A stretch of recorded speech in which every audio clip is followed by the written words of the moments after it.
ಯಾಕಥರ್ವಾ, ನಾನ್ ಬರೋದ್ ನಿನಗಿಷ್ಟ ಇಲ್ವಾ? ಮಾತಾಡು. ಅಪೇಕ್ಷಾ, ಅದು ಏನ್ ಅದು ಅದು ಅಂತಿದ್ಯಾ? ಓಹೋ, ಗೊತ್ತಾಯ್ತು ಬಿಡು. ನನ್ನನ್ನ ಅವಾಯ್ಡ್ ಮಾಡೋದಿಕ್ಕೆ ಇಷ್ಟೆಲ್ಲ ಮಾಡ್ತಾ ಇದೆಯಲ್ವಾ? ಅದು ಹಾಗಲ್ಲ. ನಾನ್ ಹೇಳ್ತಾ ಇರೋದು ನಿಜ. ಇಲ್ಲ ಅಂದಿದ್ರೆ ನಾನ್ ಫೋನ್ ಮಾಡ್ದಾಗ್ಲೇ ನಂಗೆ ಈ ವಿಷಯ ಹೇಳ್ತಾ ಇದ್ದೆ. ನಿಜ ಗೊತ್ತಿದೆ ಅಂದ್ಮೇಲೆ ಅಲ್ಲಿಂದ ಬರೋ ತೊಂದ್ರೆ ಯಾಕೆ ತಗೋಬೇಕಿತ್ತು? ಭೈರವಿ,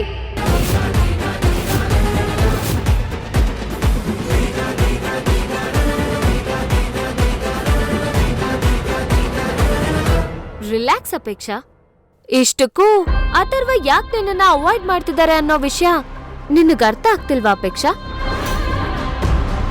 ನೀನು ನಮ್ ಜೊತೆ ಬರ್ಬಾರ್ದು ಅಂತ. ಸೊ ಪ್ಲೀಸ್ ಬೇಗ ನೀನಿಲ್ಲಿಂದ ಜಾಗ ಖಾಲಿ ಮಾಡಿದ್ರೆ ಒಳ್ಳೇದು.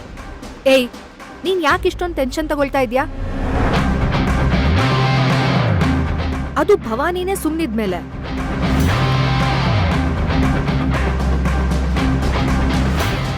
ಭೈರವಿ, ನಾನ್ ನಿನ್ನ ತುಂಬಾ ಅಬ್ಸರ್ವ್ ಮಾಡ್ತಾ ಇದ್ದೀನಿ.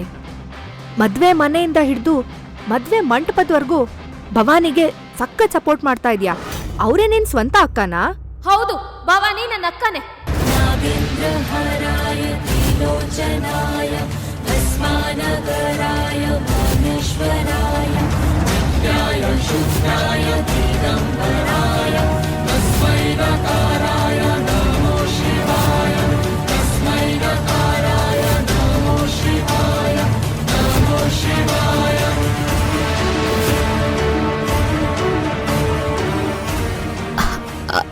ಅದು ನನ್ ಗಂಡಂಗೆ ಅಥರ್ವ ಅಣ್ಣ ಆದ್ಮೇಲೆ ವರ್ಷಲಿ ಅವ್ರ ಹೆಂಡತಿ ನನಗ ಅಕ್ಕನೇ.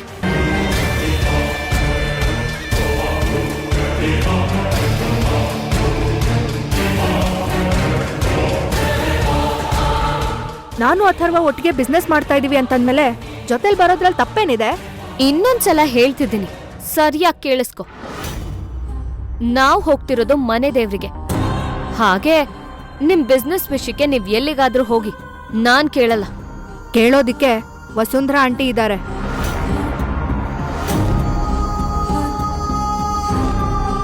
ಇಷ್ಟೊತ್ತು ಒಂದೂ ಮಾತಾಡಿಲ್ಲ ಅಂದ್ರೆ ನೀನ್ ತಿಳ್ಕೊ.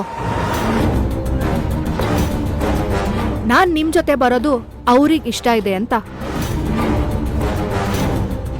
ಭೈರವಿ, ನೀನ್ ಈ ಕ್ಷಣದಿಂದ ಅರ್ಥ ಮಾಡ್ಕೋಬೇಕಾಗಿರೋ ವಿಷಯ ಏನಂದ್ರೆ, ನಾನು ನೀನು ವಸುಂಧರಾ ಆಂಟಿ ಒಂದೇ ಸ್ಟೇಟಸ್ ಇಂದ ಬಂದಿರೋದು.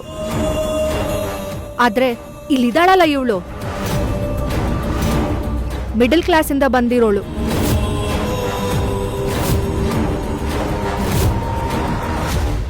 ಇವಳು ಇವಾಗ ನಮ್ ಜೊತೆ ಸೇರ್ಕೊಂಡಿದ್ದಾಳೆ ಅನ್ ಮಾತ್ರಕ್ಕೆ ಆ ಬೆಗ್ಗರ್ ಬುದ್ಧಿ ಹೋಗಲ್ಲ. ಯಾವತ್ತಿದ್ರೂ ಲೋಕಲ್ ಮೆಂಟಾಲಿಟಿ ಬಿಡೋದು ಇಲ್ಲ. ಅಪೇಕ್ಷಾ, ಭೈರವಿ ಅವರೇ,